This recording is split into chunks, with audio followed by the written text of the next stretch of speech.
So we're counting down the final days of 2015. That means many of you will be making New Year's resolutions.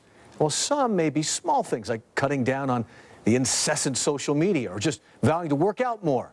Keeping resolutions is always tough. I'm here with Trent Stephenson. He's a counselor at Solutions Recovery to talk about different degrees of addiction. Trent, can things like smartphones, social media, maybe too much TV, can someone be addicted to that? I think the best answer for that is, have you ever left your cell phone at home for a day? Yeah, and you feel helpless, right? Yeah, you feel anxious. Yeah. So you can't leave your cell phone, obviously, all the time, but a lot of times these social media apps, you can delete them. And try going 5 days without something and see how that affects you. How can people stick to their goals of giving up something that's distracting, whether it's a minor thing like social media, too much cell phone, too much TV? How can they stick to their goals? I think accountability is the biggest thing with any goal. Every year people make resolutions, and every year people forget what resolution they made last year.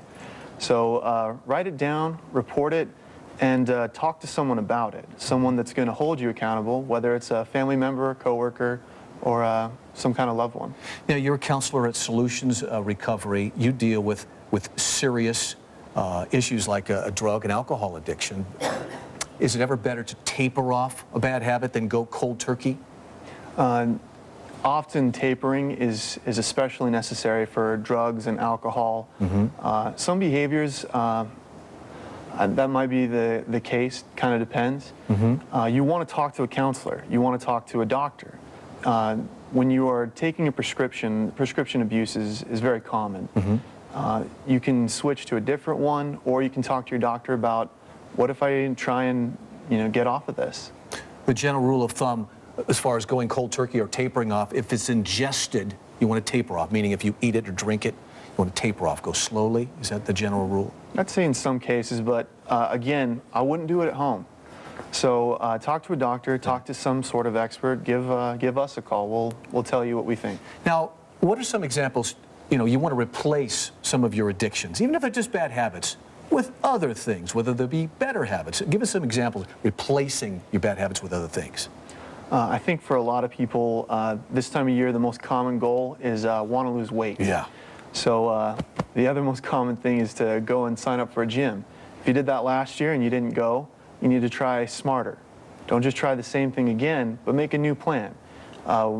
Get a gym buddy. Do something that is different than what failed before. Which leads us to something we were talking about earlier. Hold each other accountable. Maybe your best friend. Ask them to, remind you, hey Paul, hey Trent, you're not keeping up your promises. Yeah, I know a lot of times I am not wanting to go to the gym, or not wanting to do something I should. Oh, yeah. And if I didn't have someone telling me that, well, I'm going, then I might not go myself. Trent Stephenson from Solution Recovery, thank you very much. Appreciate that. Hopefully this will help some people keep their New Year's resolutions. Denise? Well,